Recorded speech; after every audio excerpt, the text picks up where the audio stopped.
Before the video starts real quick, I just wanted to say, go subscribe to my gaming channel, Storm42K, if you want to see me play and mess around in video games. Link will be down in the description, and yeah, here's the video. I grew up just north of New York City, living in a pretty densely populated metropolitan area. I always looked forward to the summer when my father and I went backpacking upstate. We hit a spot about an hour north of Lake George in the Adirondacks and camped a few nights every summer. One trip, a few years back, we were driving to the trailhead. On a long, narrow dirt road, we saw a car pulled over with a few people arguing outside the car. This isn't the most secluded spot in the world, so it's not uncommon to see another family. But it was weird that a car would be pulled over there, with no real access to any trails. As we drove closer, a man walked over and waved at us. We assumed they were having car trouble, so my father rolled down his window. Suddenly, a female in the group screamed, "Get away from him!"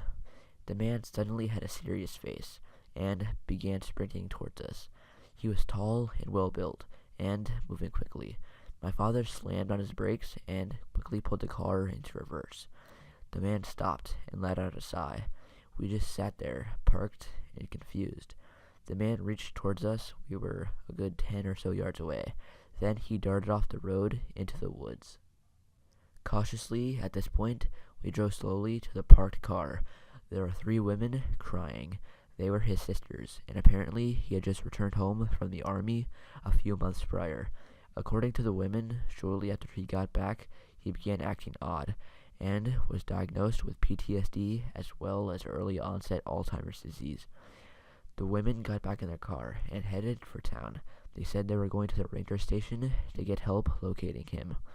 The rest of the day was fairly uneventful. We hiked to our campsite, fished for a bit, and set up camp for the night. Sitting next to the fire, my father and I felt some strange vibes. We weren't sure the women were telling the truth or if the man was trying to ask for our help. And what was more disturbing was the fact that we were only camping a few miles away from where this man ran off. We weren't sure if he was violent, armed, or if he had followed us. Typically, my father and I sleep in different bivvy tents, but we decided to stay in a shelter that night.